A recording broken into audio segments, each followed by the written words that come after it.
في الصحيحين أخرج الشيخان الإمام البخاري ومسلم من حديث أبي بكرة رضي الله عنه أن رسول الله صلى الله عليه وسلم قال: إن الزمان قد استدار كهيئته يوم خلق الله السماوات والأرض السنة 12 شهرا منها 4 حرم 3 متواليات ذو القعدة وذو الحجة والمحرم ورجب مضر الذي بين جمادى وشعبان.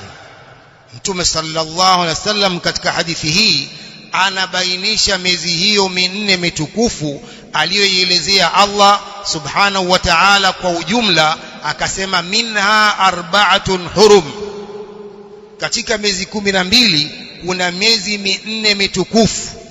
Mtume sallallahu alaihi wasallam katika hadithi hii anasema inna zamana qad istadara ka hayatihi yawma khalaqa Allahu as-samawati wal ardh, zama zinazunguka kama kawaida yake tangu siku Allah alipoumba mbingu na ardhi. As-sanatu 12 shahra, mwaka ni miezi 12, kila mwaka ni miezi 12.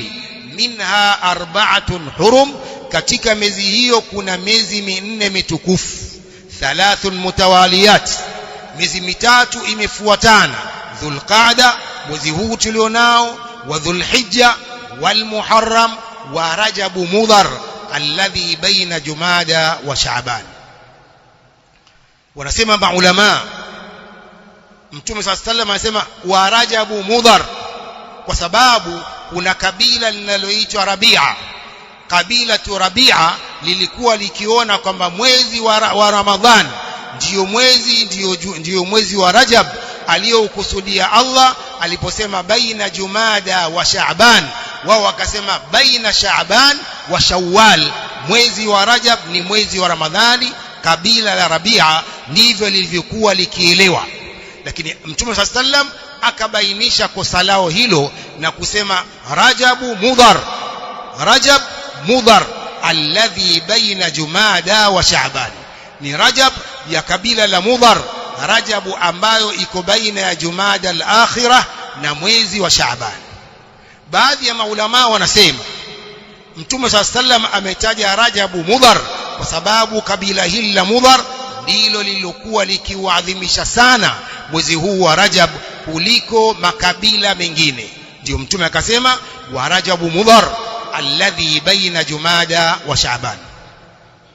Kwa hiyo hii ni miezi minne mitukufu aliyoikusudia Allah azza wa jalla katika aya hii ya suratu Tauba. Wanasema baadhi ya maulama, miezi hii mitukufu imefanywa ni miezi mitukufu na Allah, mwezi wa Dhulqaada, kwa sababu watu wanakaa na kuacha kupigana vita katika mwezi huu. Mwezi wa Dhulhijja umefanywa ni mtukufu kwa sababu Waislamu wanatekeleza amali za hija katika mwezi huo. Al-Muharram umefanywa mtukufu kwa sababu watu baada ya kufanya amali za haji wanarudi katika nchi zao za mbali hali ya kuwa aminina salimin.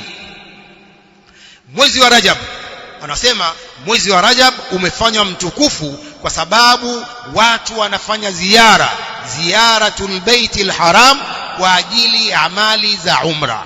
Ala kulli hal, Allah subhanahu wa ta'ala miezi hii minne ameifanya ni mitukufu kuliko miezi mingine 12.